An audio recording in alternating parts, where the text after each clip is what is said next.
asyhadu anna Muhammadan abduhu wa rasuluhu la nabiyya wa la rasulna ba'da. Baik ikhwah, saat ini saya berada di dalam kebesaran Allah, dalam sebuah gunung, dalam sebuah jabal, yang Allah pernah berfirman, "Lau anzalna hadzal Qur'an 'ala jabalin la ra'aitahu khashi'an mutasaddian min khasyatillah." Andai saja Al-Qur'an itu diturunkan pada sebuah gunung, niscaya gunung itu akan hancur lebur menjadi berkeping-keping karena takut kepada Allah.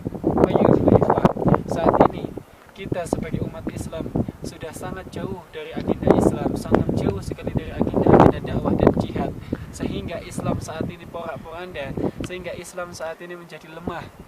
Dan untuk saudara-saudaraku generasi muda yang berjuang dalam agama Allah, berjuang dalam jalan dakwah, maka kekuatan Islam ini sesungguhnya kekuatan yang luar biasa apabila kita mau benar-benar kembali pada Islam.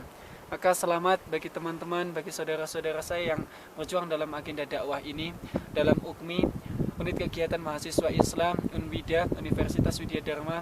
Semoga kalian istiqomah menetapi jalan dakwah yang tidak mudah ini, dan semoga kalian menjadi mati ataupun hidup dalam keadaan mulia, ataupun mati dalam keadaan syahid di jalan Allah. Semoga Allah meridhoi jalan kalian semua, dan Allah menunjukkan kedudukan kalian yang kokoh bagi